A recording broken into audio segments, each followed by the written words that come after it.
Now I'm going to be sharing with you my raw carrot cake recipe, and if you like the real thing, so called, then you're going to love this because it's so fresh and juicy, and the great thing is that it stays fresh in the fridge for about 5 days.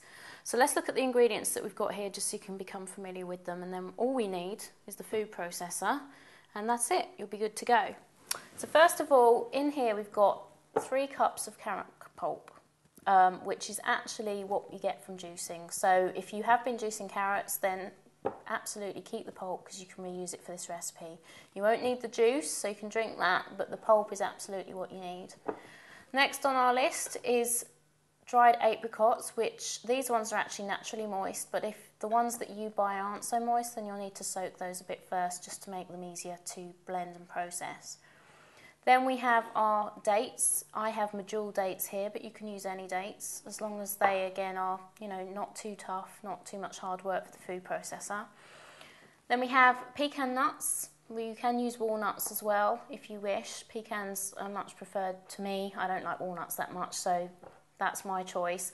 And then we have dried coconut chips. These are raw. You need to be careful sometimes. The ones in the shops, a lot of them are sulfured, so check that one out. And then we have some raisins which have been soaked, so they're nice and moist now.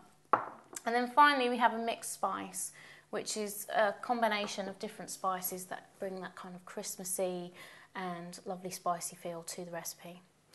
Alright, so food processor at the ready. We're going to start with the most moist ingredient, which of course is the carrot pulp. So we're just going to put everything into the food processor, and this really will take just a couple of minutes to get everything good to go. It really is just about blending everything together and creating probably one of the most amazing raw cakes you'll ever have eaten. And what's great about this actually is that there's not that much nuts or fat content in this, which there are in a lot of raw dessert recipes. So this is going to be nice and sweet, but you won't feel really full up or bloated after eating it like you can do with other recipes. Okay, and I'm going to put the coconut in next. I'm going to give this a bit of a blend, and then I'll put the nuts in separately because it's quite a lot for the food processor to deal with.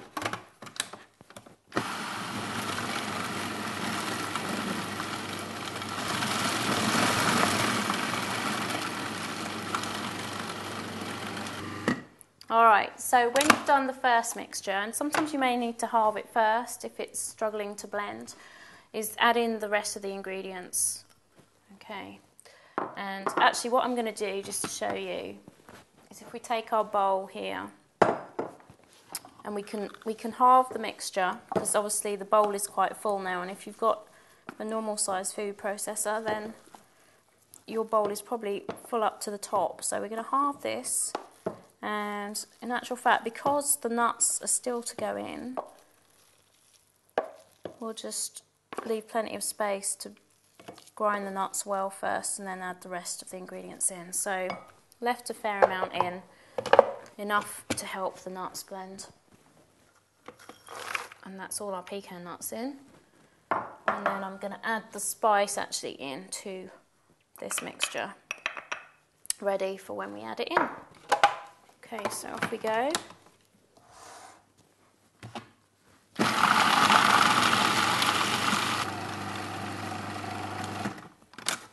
Okay, and if you ever need to add water to a recipe, then always do that, because the good thing about water is it won't actually take much away from the taste or the flavour. And obviously if you use a lot, it can dilute flavours a lot. But for something like this, if the ingredients themselves have lost some moisture, maybe the dried fruit isn't soaked as much as you like it to be, then you can just add in physically some water to the recipe to help it move along. Especially if your machine is struggling, which it could well do. Just depends on how much you make.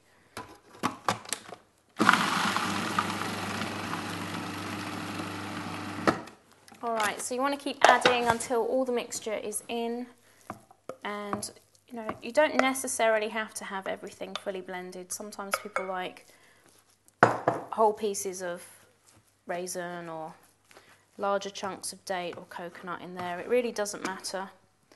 So final blend.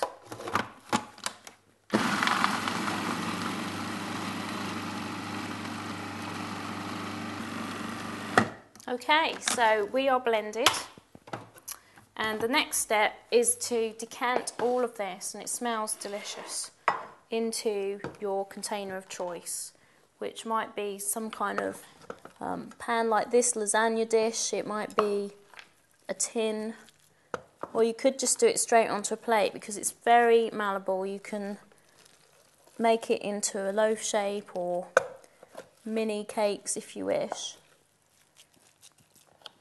And as you can see, it makes a good amount, and because it stores so well in the fridge, this is the kind of thing that you could have every day for a week, and you'd love it as much on one day as the next because it's quite a rare treat, but obviously very easy to make and lots of very normal, easy to get hold of ingredients.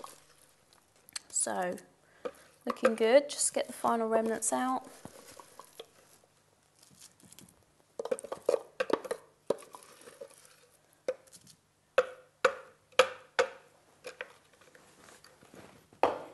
Okay, so the final step is to press into your pan or your dish or whatever it is that you're doing, because in a moment we're going to be cutting this, showing you how it looks. And you want to make sure it's packed quite tight, because obviously when you come to cut it you don't want any gaps in there.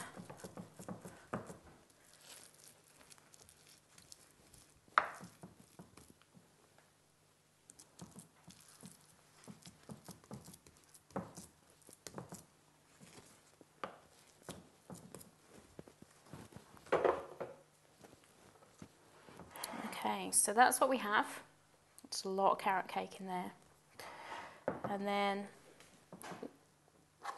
when it comes to serving, you can just use a sharp knife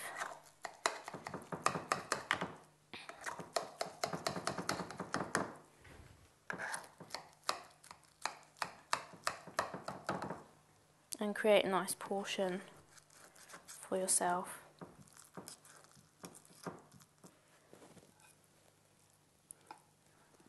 Okay, and there is your lovely carrot cake, which will see you right for a week or more, and I think everyone in the family is going to love it. So easy to make, very cheap as well, and delicious. What more could you want?